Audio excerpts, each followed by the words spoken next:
I walked into the conference room that Monday morning expecting our usual team update, but instead found myself watching 5 years of my life get handed over to a 22-year-old intern.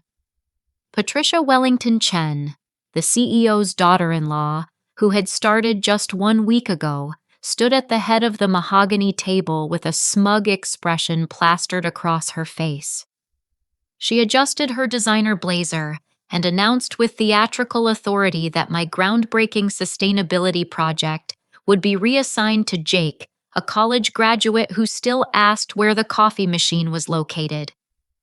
The room fell into stunned silence as she explained that fresh perspectives were desperately needed for innovation. My hands began trembling as 30 seconds of her pompous speech obliterated 5 years of late nights exhaustive research and revolutionary environmental technology development that could transform our entire industry. The fluorescent lights above seemed to buzz louder as Patricia continued her presentation, her voice dripping with the kind of condescension that only comes from inherited privilege. She clicked through slides on the projection screen, each one detailing her vision for restructuring the environmental division without any understanding of the complex work we had been doing. Her perfectly manicured nails tapped against the table as she dismissed my expertise with casual cruelty. "The carbon capture technology project needs millennial innovation," she declared, gesturing toward Jake, who sat frozen in his chair like a deer caught in headlights. "Traditional approaches have clearly reached their limitations." I felt my stomach drop as memories flooded back of the journey that had brought me to this moment. 5 years ago, I had joined Wellington Industries fresh out of graduate school with a master's degree in environmental engineering and a burning passion to make a real difference. My first assignment had been a small research project examining ways to reduce the company's carbon footprint. What started as a 6-month study had evolved into something extraordinary. Those early months had been filled with 18-hour days in the laboratory testing different materials and configurations. I remembered the breakthrough moment 18 months in when I discovered that combining specific nanomaterials with a unique filtration process could capture carbon dioxide from industrial emissions at an unprecedented rate. The technology was not just effective, but cost-efficient enough for widespread industrial adoption. Marcus Rodriguez, my closest colleague and friend in the environmental division, shifted uncomfortably in his seat. He had been with the company for 12 years and understood exactly what Patricia was destroying. His dark eyes met mine across the table, reflecting the same disbelief I felt coursing through my veins. "Excuse me," Marcus interjected, his voice steady despite the tension. "Claudine has been the lead scientist on this project since its inception. The technology she developed has already received preliminary patent approval and interest from major manufacturing companies across the Midwest." Patricia's smile never wavered as she turned her attention to Marcus with the kind of icy politeness that wealthy people perfected in boarding school. "Marcus, I appreciate your loyalty to past projects, but we need to look forward, not backward. Jake brings a fresh perspective that this project desperately needs." Jake finally found his voice, though it cracked slightly with nervousness. "Actually, I am not sure I understand the technical aspects well enough to lead something this complex. Maybe I could assist Claudine instead of taking over." The suggestion hung in the air for a moment before Patricia's expression hardened. Her background became clearer as she responded with the kind of authority that comes from never having been told no. She had married Thomas Wellington 6 months earlier, bringing with her an MBA from an expensive East Coast university and exactly 0 experience in environmental science or engineering. "The decision has been made," she stated firmly. "Jake will assume leadership of the project effective immediately." But Patricia was not finished. She consulted her tablet, swiping through notes with practiced efficiency. "Claudine, you will be reassigned to administrative support duties, filing, organizing documents, scheduling meetings. I think a return to basics will help you understand how a well-run department operates. The words hit me like a physical blow. Administrative support. After 5 years of pioneering research, countless late nights perfecting revolutionary technology, and building relationships with potential clients and investors, I was being demoted to a secretary. The humiliation was not accidental. Patricia was making an example of me, establishing her authority through public degradation. The other senior staff members around the table avoided eye contact, their faces carefully neutral. Dr. Jennifer Walsh from the chemistry department studied her hands intently. Project manager Bill Thompson suddenly became fascinated with his phone screen. These were people I had worked alongside for years, and their silence felt like another betrayal. "This is completely unreasonable," Marcus said, his voice rising slightly. "Claudine's work on carbon capture technology is groundbreaking. She has patents pending, industry recognition, and relationships with potential buyers. You cannot just hand her life's work to someone with no experience and expect positive results." Patricia's response came swift and cold. "Marcus, if you continue to question my decisions, you might find yourself in need of reassignment as well. I suggest you focus on adapting to new leadership instead of clinging to outdated hierarchies." The threat was clear, and Marcus fell silent, though his jaw tightened with barely contained anger. I could see him calculating whether further resistance would help or hurt my situation. As Patricia wrapped up her presentation detailing budget reallocations and new reporting structures, I felt something shift inside me. The initial shock was giving way to something else. 5 years of my expertise, my innovation, my dedication was being casually discarded by someone who could not even pronounce the scientific names of the materials involved in my research. Jake looked increasingly uncomfortable as Patricia handed him a thick binder containing my research notes, patent applications, and client correspondence. "You'll find everything you need to understand the project in here," she told him. "I expect a progress report by the end of the week." The meeting concluded with Patricia's announcement that she would be conducting individual performance reviews with each department member over the coming weeks. The implication was clear: conform to her vision or face consequences. As people began filing out of the conference room, I remained seated, staring at the empty space where my project presentation materials used to be displayed on the wall. Patricia had already removed them, replacing them with generic motivational posters about teamwork and innovation. Marcus lingered near my chair. "This is not over," he whispered. "There has to be something we can do."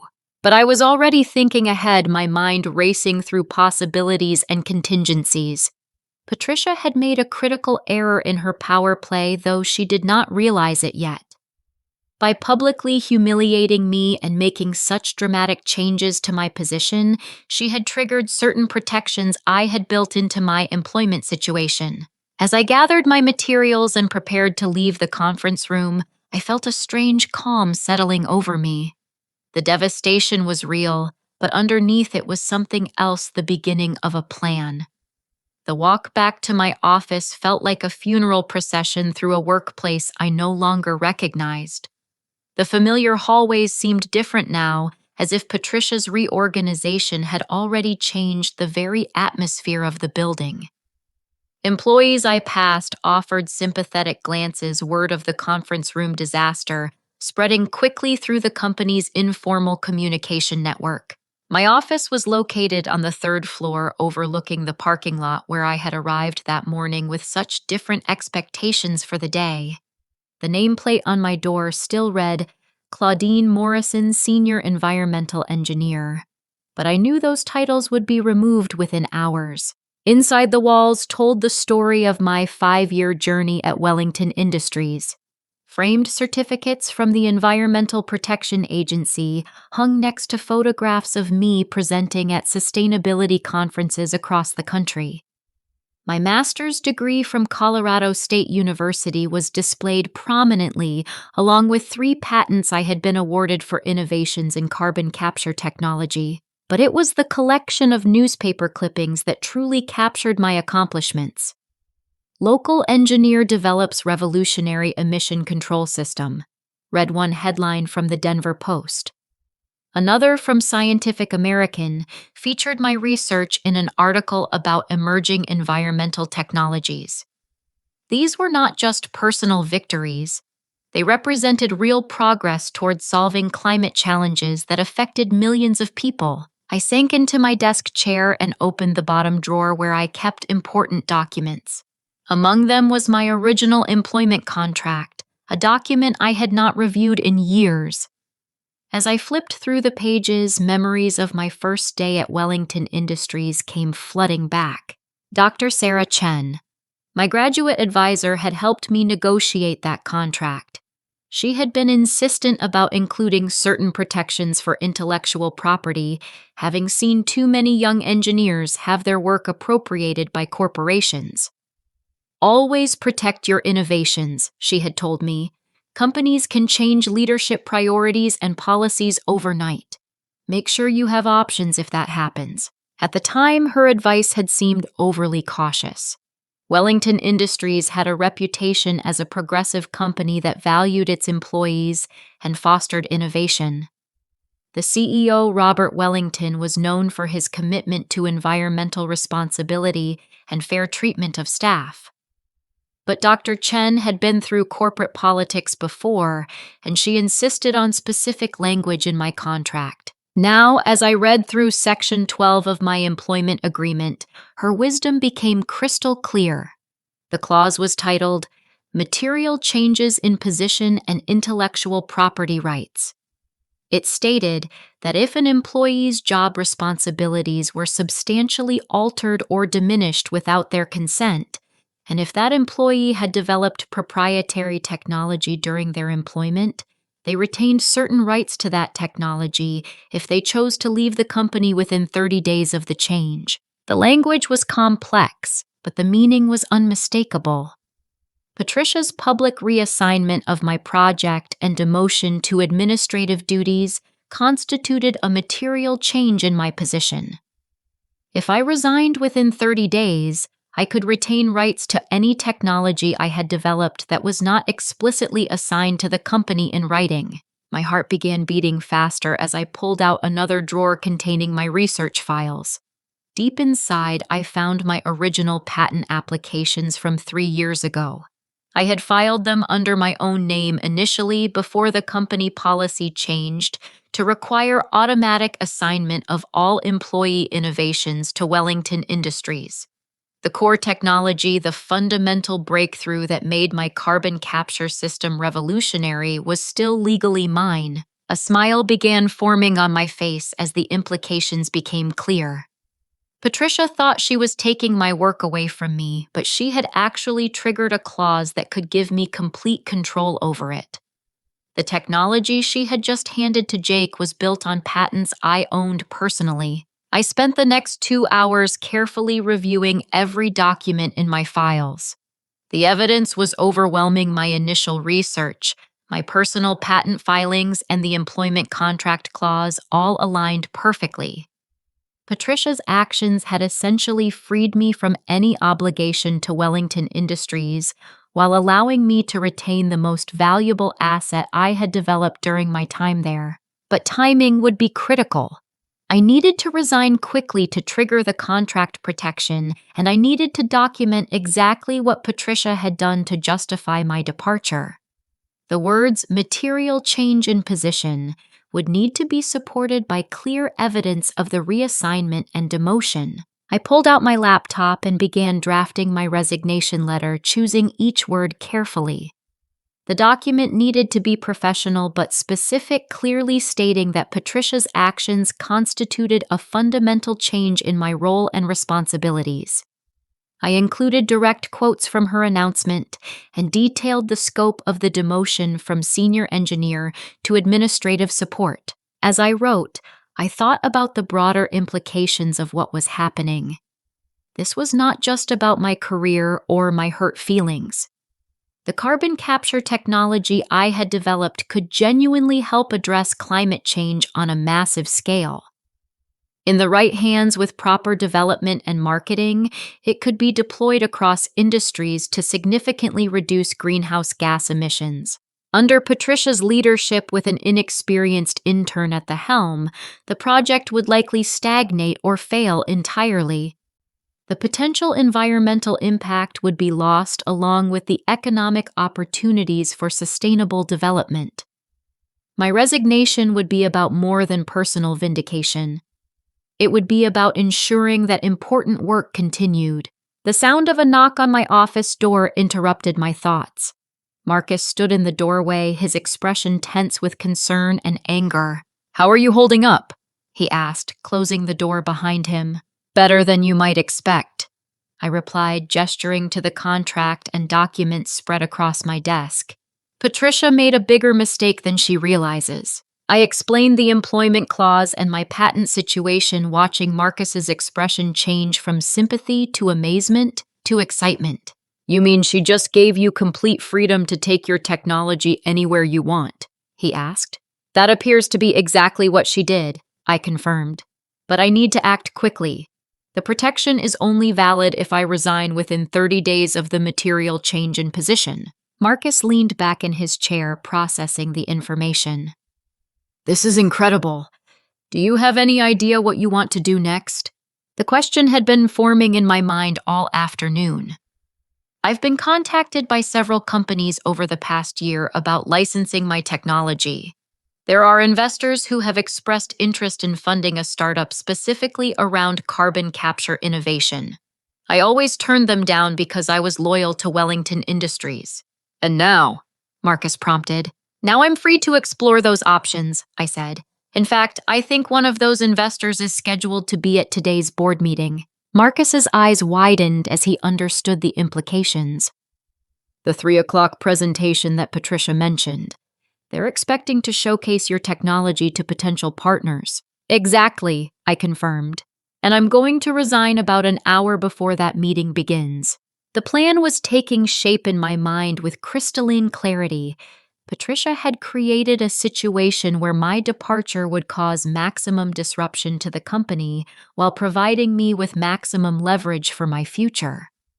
The timing could not have been more perfect if I had orchestrated it myself. I spent the remainder of the afternoon finalizing my resignation letter and gathering personal items from my office. As 5 o'clock approached, I felt a sense of calm determination settling over me. The devastation of the morning was transforming into something entirely different, the foundation of a new beginning. Tuesday morning arrived with an unusual sense of purpose driving me toward Wellington Industries for what I knew would be my final day as an employee. I had spent the evening refining my resignation letter and researching the company's upcoming board meeting scheduled for 3 o'clock that afternoon. What I discovered made Patricia's timing even more catastrophic than I had initially realized. The board meeting was not just a routine presentation. According to the company's internal communications, which I still had access to as a senior engineer, they were expecting representatives from Midwest Environmental Solutions, a major investment firm that specialized in funding clean energy technologies. The investors had specifically requested a demonstration of our carbon capture technology and were prepared to discuss a partnership worth $60 million. I dressed carefully that morning, choosing a professional Navy suit that projected confidence and competence. If this was going to be my final performance at Wellington Industries, I wanted to make sure it was memorable for all the right reasons. My first stop was the Human Resources Department located on the second floor of the building. Linda Rodriguez had been the HR director for 8 years and knew my employment history better than anyone else in the company.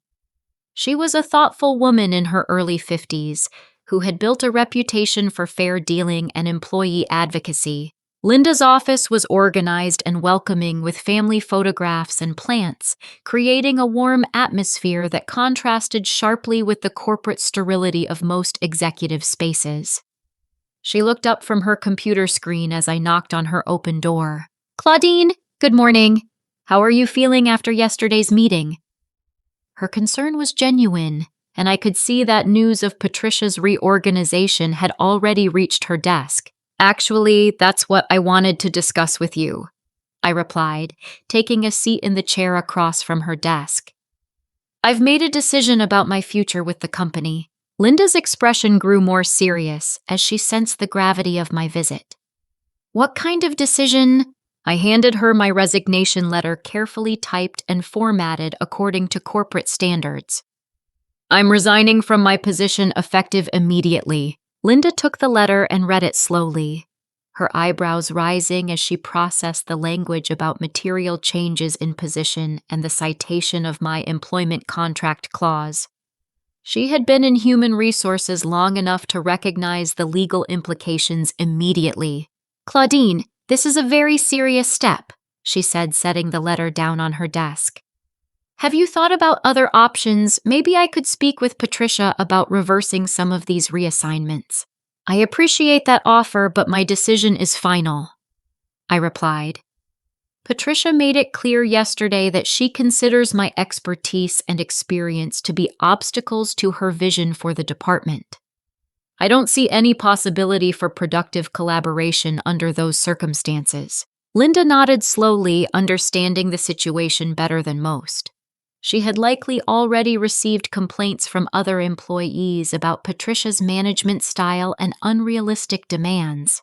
"There's something else you should know," Linda said, consulting her computer screen. "The board meeting this afternoon is extremely important. We're expecting investors who specifically want to discuss licensing your carbon capture technology. Robert has been preparing for this presentation for weeks. The timing was even more perfect than I had imagined." "When exactly is the meeting scheduled to begin?" 3 o'clock. "Robert planned to have you present the technical details to the investors. They've been asking very specific questions about implementation and scalability that only you can answer." I felt a surge of satisfaction at the confirmation of my strategy. "I assume Jake will be presenting instead, given Patricia's reassignment of the project." Linda's face went pale as she realized the implications. "Jake doesn't have the technical background to handle investor questions. This could be a disaster." "That's not my concern anymore," I replied, though I felt a twinge of sympathy for Jake, who was being set up for failure through no fault of his own. Linda spent the next 20 minutes trying to convince me to reconsider explaining the potential impact on the company and my colleagues. But my mind was made up, and eventually she accepted that my resignation was final. "I'll need to process this paperwork and notify Robert immediately," she said. "This is going to create significant problems for today's presentation." "I understand," I replied. But Patricia made it clear that fresh perspectives were more important than experience. I'm sure Jake will figure it out. As I left the HR office, I felt a weight lifting from my shoulders. The formal resignation was complete, triggering the contract protections I needed, while also setting in motion the consequences of Patricia's poor judgment. My next stop was Patricia's office, located in the executive wing of the building. Her assistant, a young woman named Amanda, who had started the same week as Patricia, looked nervous as I approached. "Is Patricia available?" I asked. "I have something important to give her." Amanda checked her calendar and nodded toward Patricia's closed door. "She's reviewing reports for this afternoon's board meeting. I'll let her know you're here." Patricia's office was twice the size of mine, with floor-to-ceiling windows overlooking the city skyline. She had already decorated it with expensive furniture and abstract art that created an intimidating atmosphere. She looked up from her laptop as I entered, her expression shifting from annoyance to curiosity. "Claudine, I hope you're here to discuss your new administrative responsibilities. I have several filing projects that need immediate attention." Instead of responding to her condescending tone, I placed my employee badge and parking pass on her desk. The small plastic cards seemed insignificant, but they represented the end of my 5-year relationship with Wellington Industries. "I won't be needing these anymore," I said calmly. "Please tell your father-in-law that the 3 o'clock board meeting will be interesting." Patricia's confident expression faltered as she realized what was happening. "You're quitting." "I submitted my resignation to Human Resources this morning," I confirmed. Given the material changes you made to my position yesterday, I've decided to pursue other opportunities. For the first time since I had met her, Patricia looked uncertain. You can't just quit right before a major presentation. Robert is expecting you to be there. Robert should have considered that before allowing his daughter-in-law to reassign my work to an intern, I replied. Jake will handle the presentation. After all, you said fresh perspectives were exactly what the project needed. I turned to leave, but Patricia's voice stopped me at the door. What do you mean the meeting will be interesting? I smiled without turning around. I guess you'll find out at 3 o'clock. As I walked back toward my office to collect my personal belongings, I passed several colleagues who had heard about my resignation. Marcus intercepted me near the elevator, his expression mixing admiration with concern. You actually did it, he said. Are you sure about this? Absolutely, I replied. Patricia wanted to make an example of me, and now she's going to learn what that actually means. The rest of the morning passed quietly as I packed my personal items and transferred important files to my personal laptop. At 2:30, I carried my box of belongings to my car and drove away from Wellington Industries for the final time as an employee. But I didn't go home. Instead, I parked at a coffee shop across the street from the office building and settled in to wait. At exactly 3:15, I received a text message from Marcus that consisted of just one word: chaos. The board meeting had begun, and Patricia was about to learn that reassigning someone's life work has consequences far beyond the immediate power dynamics of a conference room. The coffee shop across from Wellington Industries provided the perfect vantage point to watch the chaos unfold through the large windows of the executive conference room on the 4th floor. From my table near the window, I could see figures moving around the boardroom, and even from this distance, the body language suggested serious problems. My phone buzzed with a text from Marcus. Robert just found out about your resignation. He's running around like the building is on fire. The investors are already here and asking technical questions. This is getting bad fast. I sipped my latte and checked the time. 3:20. The presentation should have been in full swing by now, with me explaining the intricate details of carbon capture technology to investors who had specifically come to learn about our innovations. Instead, they were dealing with the fallout from Patricia's spectacular miscalculation. Inside the conference room, Robert Wellington was experiencing the worst possible timing for a personal crisis. He was a distinguished man in his early 60s who had built Wellington Industries from a small environmental consulting firm into a major player in the sustainability industry. His reputation was built on competence, reliability, and delivering on promises to investors and partners. The morning had started normally for Robert. He had reviewed his presentation materials over breakfast, confident that the afternoon meeting would secure a partnership that could transform his company's financial future. The carbon capture technology developed by his senior environmental engineer was exactly what Midwest Environmental Solutions needed to expand their clean energy portfolio. But at 2:45, Linda Rodriguez had knocked on his office door with news that shattered his preparations. His lead scientist, the person who understood every technical detail of the technology they were about to showcase, had resigned effective immediately. Moreover, her resignation letter cited specific instances of workplace harassment and material changes to her position that could potentially expose the company to legal liability. What do you mean she quit? Robert had asked, reading the resignation letter with growing alarm.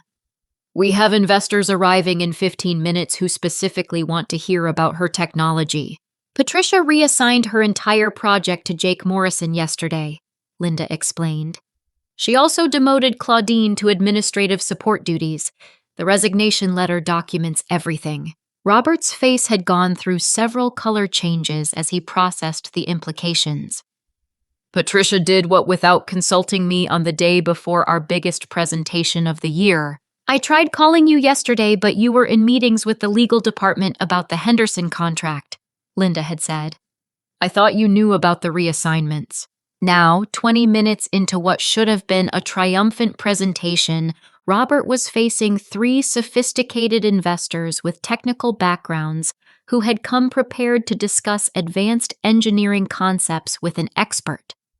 Instead, he was trying to explain why a recent college graduate was suddenly in charge of a project he clearly did not understand. Dr. Michael Hayes from Midwest Environmental Solutions leaned back in his chair, his expression shifting from interest to concern.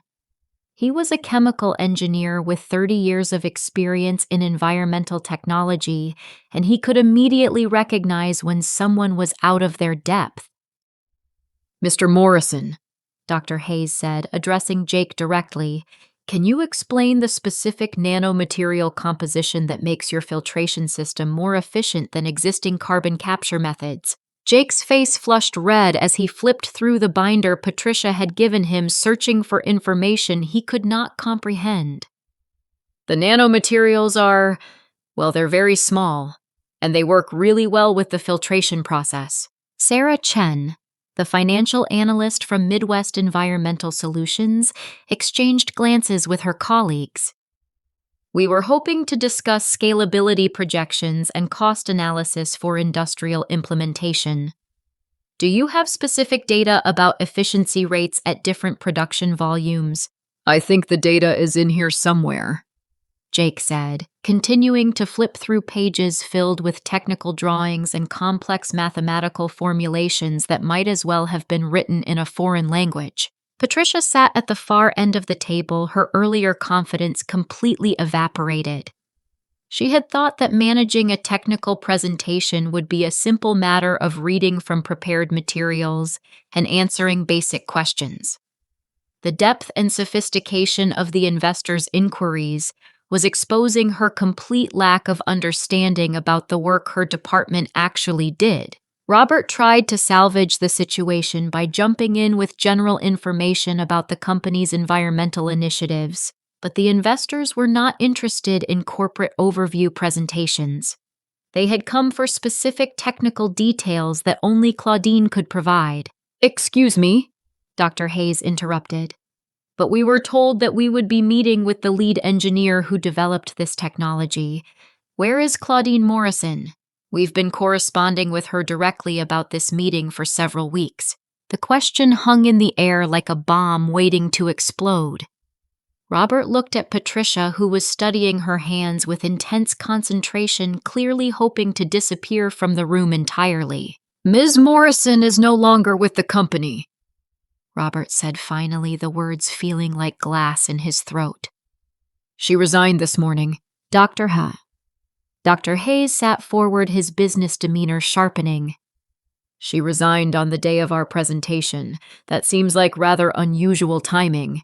"There were some internal reorganizations," Patricia said, speaking for the first time since the meeting began. "We felt that new leadership would bring fresh perspectives to the project." Sarah Chen consulted her tablet and frowned. "According to our research, Ms. Morrison holds several patents related to this technology. She's published extensively in peer-reviewed journals and is considered one of the leading experts in carbon capture efficiency. Why would you reorganize away from someone with that level of expertise?" The question highlighted the fundamental flaw in Patricia's logic. She had treated expertise as a liability rather than an asset, assuming that her MBA and family connections were more valuable than years of specialized knowledge and technical innovation.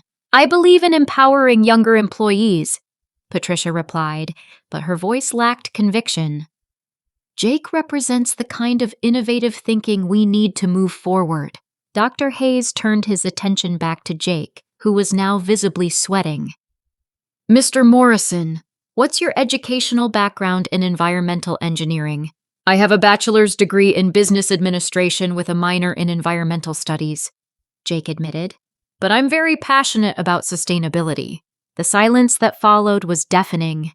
Three investors with advanced degrees and decades of experience in environmental technology were being asked to trust their $60 million investment to someone whose qualifications were primarily enthusiasm. My phone buzzed again with another update from Marcus. One of the investors just asked if this was some kind of joke. Patricia looks like she's going to be sick. Robert is trying to reschedule, but they're already packing up their materials. Through the coffee shop window, I could see increased movement in the conference room. Several figures were standing, and there appeared to be animated discussion happening around the table. Dr. Hayes was the first to speak after the uncomfortable silence. Gentlemen, ladies, I think we may have a fundamental misunderstanding about the nature of this meeting. We came here to discuss a potential partnership with a company that has developed revolutionary carbon capture technology. What we're finding instead is a management situation that raises serious questions about your company's judgment and priorities. If I may, Sarah Chen added, our preliminary research suggests that Ms. Morrison's technology could be worth hundreds of millions of dollars in the clean energy market. The fact that you've essentially driven away your primary asset on the day you're trying to sell it to us suggests either catastrophic mismanagement or a deliberate attempt to mislead investors. Robert's face went white as he realized the full scope of the disaster. Not only had he lost his lead engineer and her technology, but the investors were beginning to question the integrity of his entire organization. This is clearly not the right time for this discussion, Dr. Hayes said, standing and closing his portfolio. We'll need to reassess our interest in this partnership given these developments. As the investors gathered their materials and prepared to leave, Robert made one final desperate attempt to salvage the situation. Please, if you could give us a few days to sort out these personnel issues, I'm confident we can address your concerns. Mr. Wellington, Dr. Hayes replied, we're not interested in personnel issues. We're interested in technology and the people who understand it. If Ms. Morrison is no longer with your company, then the technology we came to discuss is no longer available to us through Wellington Industries. The implications of his statement hit everyone in the room simultaneously. The investors had not just come to license existing technology. They had come to work specifically with Claudine. Her departure meant the deal was dead before it had even begun. As the investors filed out of the conference room, Robert turned to face Patricia with an expression that could have melted steel. The family business was about to have a very serious family discussion. The executive elevator at Wellington Industries had never felt smaller or more suffocating than it did when Robert Wellington and Patricia Wellington Chen rode it together from the fourth-floor boardroom to Patricia's office on the third floor. The silence between them was filled with the weight of $60 million in lost investment and 5 years of destroyed innovation. Robert's hands were clenched into fists at his sides, his usually immaculate composure completely shattered. Patricia stood as far from him as possible in the confined space her earlier confidence replaced by the growing realization that she had made a catastrophic error in judgment. When the elevator doors opened, Robert strode directly to Patricia's office, his footsteps echoing through the executive wing like thunder. Amanda, Patricia's assistant, took one look at his expression and found urgent business elsewhere in the building. "Sit down," Robert commanded, closing the office door with more force than necessary. Patricia complied immediately, sinking into the chair behind her expensive desk, as if it could provide some protection from the storm about to break over her head.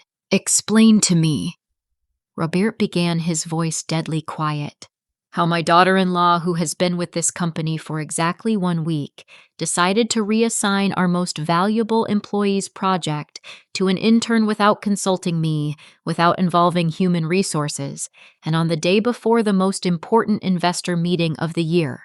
Patricia's mouth opened and closed several times before she managed to find her voice. "I was trying to optimize human resources. Claudine's approach seemed outdated, and I thought fresh perspectives would improve innovation outcomes." "Fresh perspectives." Robert repeated the words, dripping with disbelief. "You gave a multi-million-dollar technology project to someone with a business degree and called it optimization." "Jake has good ideas," Patricia said weakly. Sometimes experience can become a limitation to creative thinking. Robert walked to the window overlooking the parking lot where he could see the cars belonging to the investors who had just left his building. Those people came here specifically to work with Claudine Morrison. They've been corresponding with her for months. They know her research, her publications, her patents.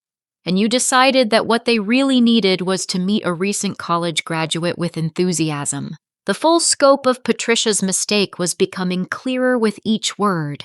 She had treated the carbon capture project as an internal management exercise, never considering that external relationships and commitments were involved. I didn't know about the investor relationships, she admitted. Nobody told me that specific people were expected to be involved in the presentation. Nobody told you because you didn't ask, Robert snapped. You made unilateral decisions about projects you don't understand involving people whose work you've never bothered to learn about. Patricia's defensive instincts kicked in and she made the mistake of trying to justify her actions. I have an MBA from Wharton. I understand business optimization and human resource management. The environmental division was clearly lacking proper supervision. The environmental division was generating the most profitable innovations this company has produced in 5 years, Robert replied. Claudine's technology was positioned to become our primary revenue stream for the next decade, and you destroyed it in 30 minutes because you thought a business degree made you qualified to judge scientific research. The conversation was interrupted by a knock on the office door. Linda Rodriguez entered with several documents in her hand, her expression grave. Robert, I'm sorry to interrupt, but there are some additional issues we need to discuss immediately, she said, glancing nervously at Patricia. What additional issues? Robert asked, though his tone suggested he was not sure he wanted to know the answer. Linda placed a set of documents on Patricia's desk. I've been reviewing the paperwork for yesterday's reassignments, and there are several problems. First, Patricia forged your signature on the authorization forms. Patricia's face went white. I didn't forge anything. I used the electronic signature system. You used Robert's electronic signature without his authorization, Linda corrected. That's called fraud, and it means all of your reassignments were made without proper authority. Robert picked up the documents and examined them closely. Sure enough, his electronic signature appeared on forms he had never seen before, authorizing changes he had never approved. Second, Linda continued, I've discovered that several other employees are considering resignation following yesterday's meeting. Marcus Rodriguez has requested a transfer to another department, and Dr. Jennifer Walsh has asked for a meeting to discuss her future with the company. How many people are we talking about? Robert asked. Potentially the entire environmental division, Linda replied. Patricia's management style has created a hostile work environment, and people are afraid they'll be next. Robert turned back to Patricia, who was now visibly trembling. In 1 week, you have managed to destroy our most valuable project, drive away our most talented engineer fraud company documents, create a hostile work environment, and cost us $60 million in investment. Is there anything else you'd like to add to that list?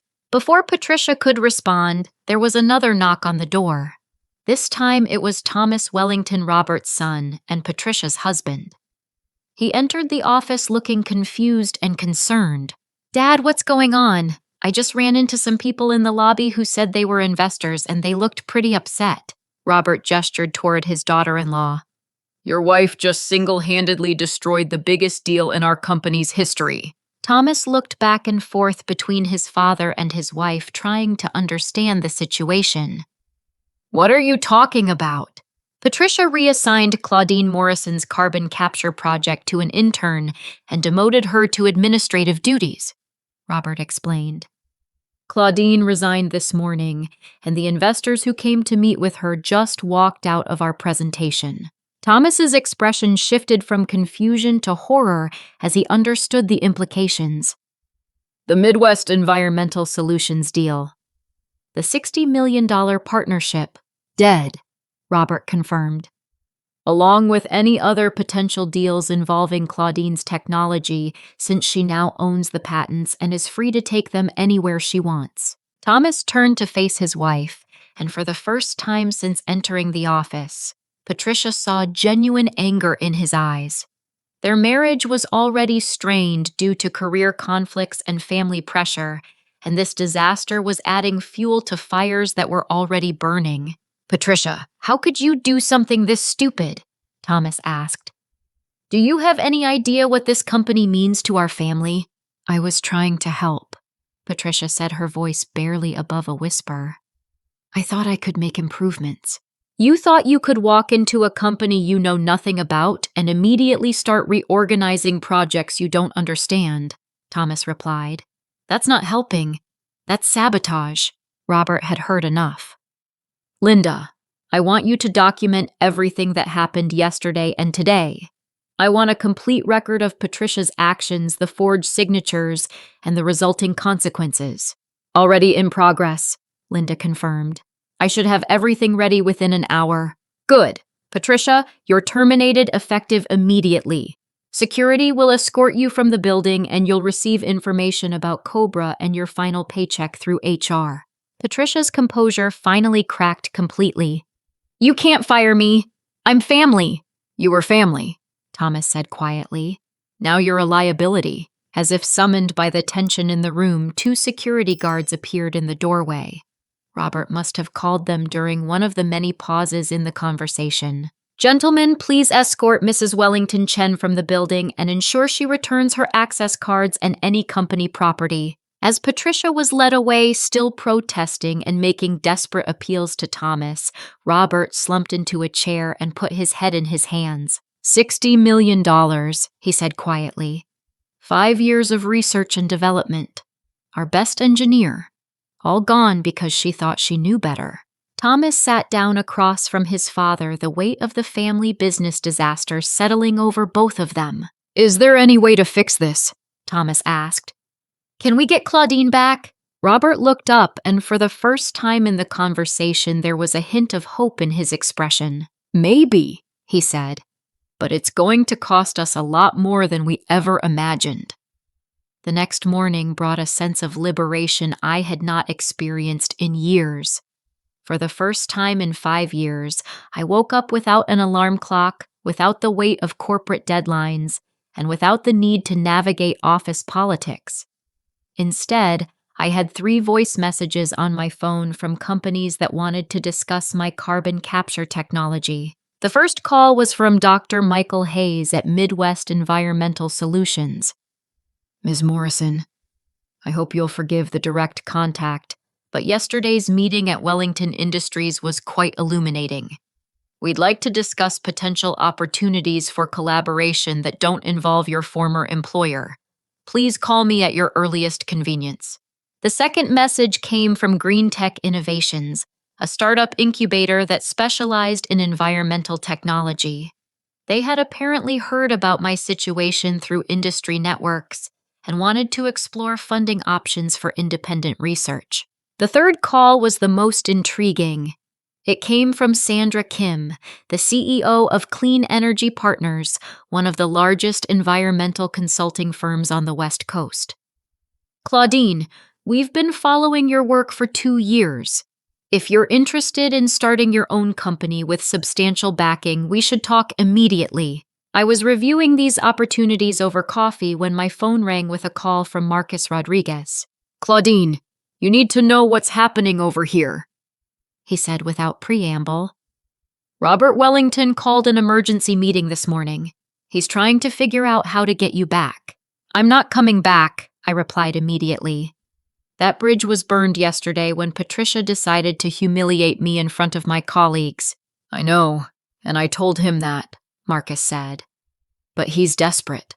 The board of directors met last night after the investor disaster, and they're talking about removing him as CEO if he can't fix this situation." The news was interesting but not surprising. Corporate boards did not react well to $60 million losses, especially when those losses resulted from preventable management failures. "What exactly is Robert proposing?" I asked. He wants to offer you Patricia's job, department head with complete autonomy over environmental projects, significant salary increase, equity in the company, and a guarantee that you'll have final approval on all hiring and project assignments. The offer was substantial, but it missed the fundamental point of what had happened. Marcus, this isn't about job titles or money. Patricia didn't just reassign my project. She publicly humiliated me and tried to destroy my professional reputation. There's no amount of money that fixes that kind of betrayal. I understand, Marcus said, but there's something else you should know. Robert discovered that Patricia forged his signature on the reassignment paperwork. Her actions were completely unauthorized. This was news I had not expected. Forged signatures constitute fraud. Exactly. Robert is considering pressing charges which would give you additional legal recourse if you wanted to pursue it. I thought about this development while sipping my coffee. Patricia's unauthorized actions actually strengthened my position significantly, providing even more justification for my resignation and the contract protections I had triggered. There's one more thing, Marcus continued. I think Robert wants to speak with you directly. He asked me to see if you'd be willing to take a phone call. I'll think about it, I replied. But he should know that I've already been contacted by several other companies about my technology. The longer Wellington Industries waits, the less likely it becomes that we'll be able to work together. After ending the call with Marcus, I spent some time researching the companies that had contacted me. Clean Energy Partners was particularly impressive, with a track record of successfully launching environmental technology startups and a network of investors specifically focused on carbon capture innovations. My research was interrupted by my phone ringing again. This time the caller ID showed Robert Wellington's direct line. Ms. Morrison. Robert's voice was carefully controlled. I hope you'll give me a few minutes to discuss what happened yesterday. I'm listening, I replied, though my tone made it clear that listening did not mean I was prepared to forgive. First, I want to apologize on behalf of Wellington Industries for Patricia's actions. They were completely unauthorized and contrary to everything this company stands for. I had no knowledge of her plans to reassign your project or change your position.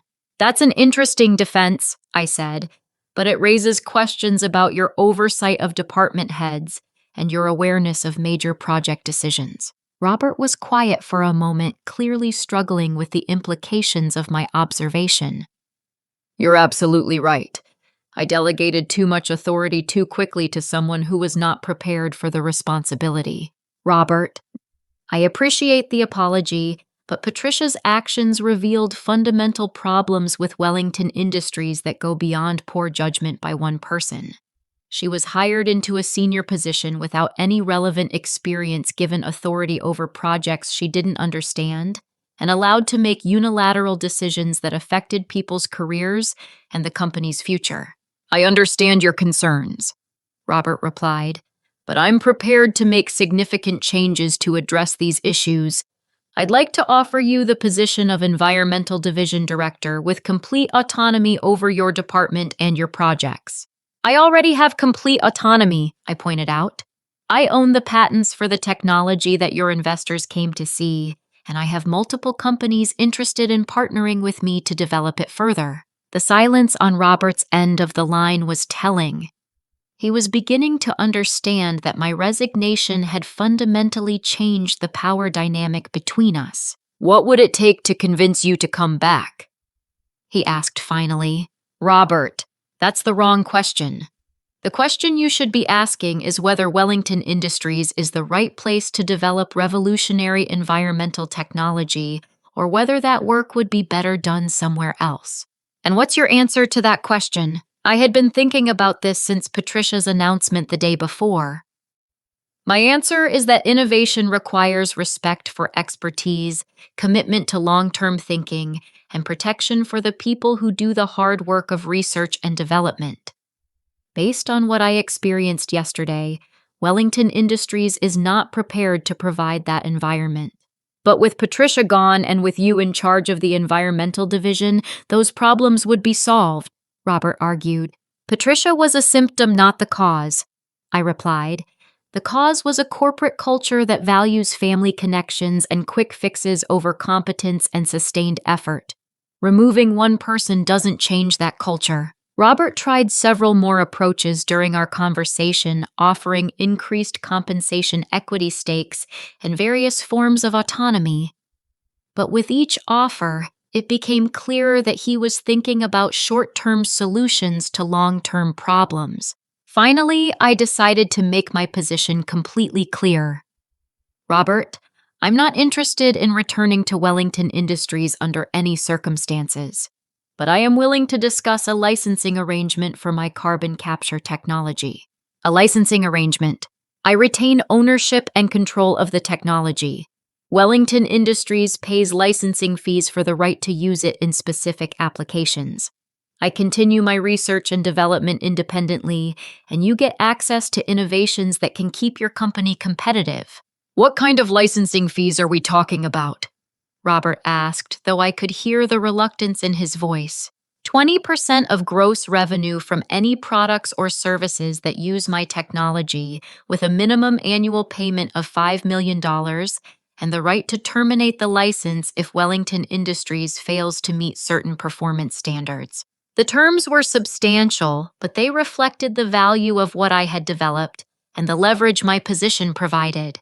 That's a significant commitment, Robert said. It's also a significant technology, I replied. The investors who walked out of your meeting yesterday understood that. The question is whether you do. Our conversation ended with Robert asking for 24 hours to consider my proposal and discuss it with his board of directors. I agreed to the timeline, though I made it clear that other opportunities were developing quickly. As I hung up the phone, I felt a deep sense of satisfaction that had nothing to do with financial negotiations or corporate politics. For the first time in my career, I was operating from a position of genuine strength with complete control over my work and my future. Patricia had thought she was taking power away from me by reassigning my project and demoting my position. Instead, she had freed me from corporate limitations and given me the leverage to pursue opportunities that were far more exciting than anything Wellington Industries could offer. The irony was perfect. In trying to diminish my authority, she had inadvertently given me more power than I had ever possessed as an employee. 6 months had passed since that transformational Monday morning when Patricia Wellington Chen announced her reorganization plans, unknowingly setting in motion the best career move I never planned to make. As I stood in the conference room of Morrison Environmental Technologies, the company I had founded with backing from Clean Energy Partners, I watched my team of 12 engineers present our latest breakthrough to representatives from 3 Fortune 500 companies. The irony was not lost on me that I now employed more environmental engineers than Wellington Industries had ever dedicated to carbon capture research. My former colleagues Marcus Rodriguez and Dr. Jennifer Walsh had joined the company within 2 months of its founding, bringing with them expertise and enthusiasm that thrived in our collaborative environment. The third-generation carbon capture system shows efficiency improvements of 43% over existing technology, Dr. Walsh explained to our potential clients. Combined with reduced manufacturing costs, we can offer industrial-scale implementation that provides positive return on investment within 18 months. The presentation was everything that the disastrous Wellington Industries board meeting had not been. My team understood every technical detail, could answer sophisticated questions with confidence, and had the experience to discuss real-world implementation challenges and solutions. Marcus caught my eye from across the table and smiled. He had become our director of client relations, using his 12 years of industry experience to build relationships with manufacturers and environmental agencies across the country. His decision to leave Wellington Industries had been vindicated by the success we were achieving together. Dr. Morrison, asked Janet Fletcher, the sustainability director from Great Lakes Manufacturing, what's your timeline for expanding beyond the Midwest market? We're planning West Coast operations within 12 months, I replied. Our partnership with Clean Energy Partners provides the capital for rapid scaling, and we've identified potential facilities in California and Oregon that would support large-scale production. The meeting concluded with all three companies requesting detailed proposals for implementing our technology in their manufacturing operations.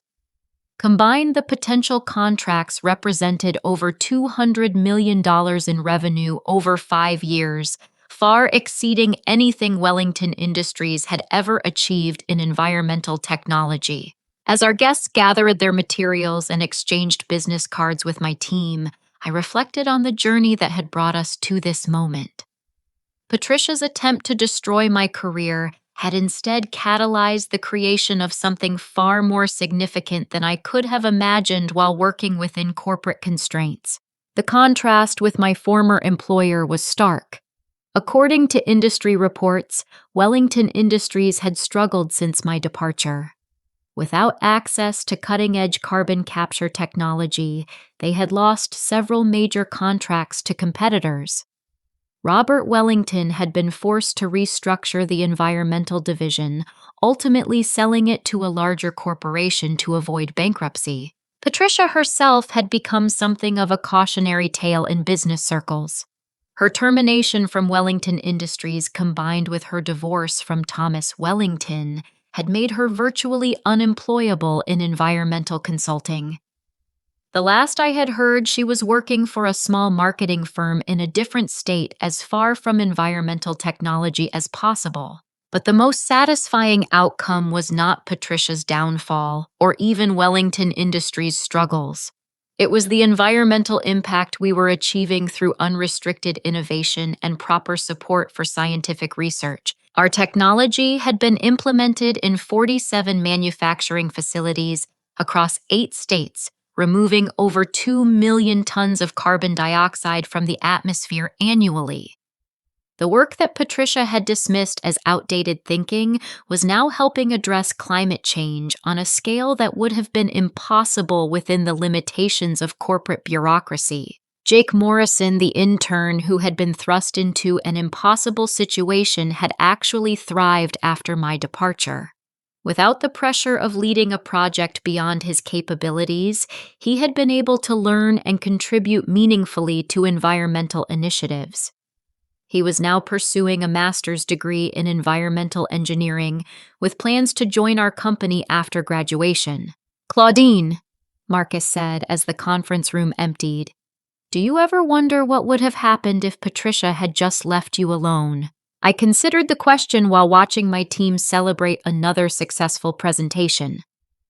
Honestly, I think I would still be sitting in that third-floor office at Wellington Industries, doing important work, but never realizing how much more was possible. So, in a weird way, you're grateful to her. I'm grateful for the lesson she taught me about the difference between security and opportunity, I replied. I thought job security meant staying in one place and avoiding risks. What I learned is that real security comes from building something valuable that nobody can take away from you. The lesson had applications far beyond my personal career situation. Throughout the business world, people clung to positions and titles, believing that institutional affiliation provided safety and status. What Patricia had shown me was that those attachments could become vulnerabilities when the institution changed priorities or leadership.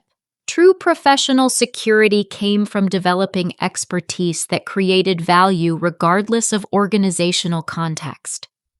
The carbon capture technology I had created was valuable whether I worked for Wellington Industries, another company, or my own startup. The difference was that independent ownership allowed me to maximize that value while maintaining control over how it was developed and implemented. My team had embraced this philosophy from the beginning. Instead of focusing on job titles and corporate hierarchy, we concentrated on innovation, collaboration, and results. The work environment we created attracted talented people who thrived on challenging problems and meaningful impact. "There's something else," Marcus added. I heard that Robert Wellington tried to reach out to you last week about possible partnership opportunities. It was true. Robert had called several times over the past month, apparently hoping to license our newer technologies for Wellington Industries' remaining operations. Each conversation had been polite but unproductive, as I had no interest in working with a company that had demonstrated such poor judgment in leadership and priorities. Some bridges once burned can't be rebuilt, I told Marcus. But that's okay. There are plenty of other bridges to build. As I drove home that evening, I thought about the broader implications of my experience. The corporate world was filled with talented people who accepted limitations on their potential because they believed that working within established systems was safer than striking out independently. What my journey had taught me was that the greatest risk was not in leaving security behind, but in accepting artificial constraints on what you could achieve. Patricia had intended to put me in my place to remind me that family connections and corporate politics mattered more than expertise and innovation. Instead, she had freed me to discover that my place was not in someone else's hierarchy, but in creating value that could change the world. The environmental impact of our work continued to expand. We were partnering with universities to train the next generation of carbon capture engineers. Our research was contributing to international discussions about climate change mitigation.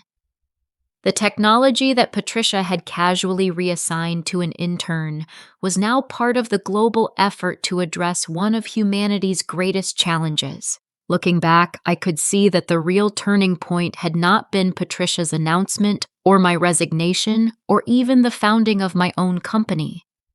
The turning point had been the moment I stopped seeing myself as someone whose value depended on external validation and started understanding that the work itself was what mattered. Patricia had tried to teach me a lesson about knowing my place in corporate hierarchies. Instead, she taught me that my place was wherever I could do the most good with the talents and knowledge I had developed. That Monday morning 6 months ago had felt like the end of everything I had worked for. In reality, it had been the beginning of everything I was capable of achieving. The most profound lesson was about the nature of true security in professional life. Real security comes not from clinging to positions that others control, but from developing capabilities that create value regardless of context.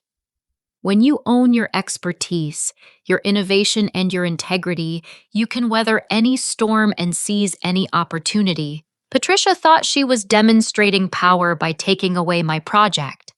What she actually demonstrated was the difference between having power over people and having the power to create something meaningful. The first type of power depends on circumstances and can disappear overnight. The second type of power grows stronger with time and opens doors that no one else can close. Today, as I build technology that helps address climate change and create opportunities for brilliant engineers to do their best work, I'm grateful for the harsh lesson that freed me to discover what I was really capable of achieving. Now, I want to hear from you. Have you ever had a moment when what seemed like a devastating setback actually opened doors to opportunities you never imagined? How do you think we can better support workplace environments where expertise and innovation are valued over politics and power games? Share your thoughts in the comments below. And if this story resonated with your own experiences, please give it a like. Don't forget to subscribe for more stories about turning professional challenges into personal triumphs, and share this with anyone who might need encouragement to take control of their own career destiny. Thank you for joining me on this journey, and remember that sometimes the best thing that can happen to your career is someone trying to derail it. Have a wonderful day and keep building something meaningful.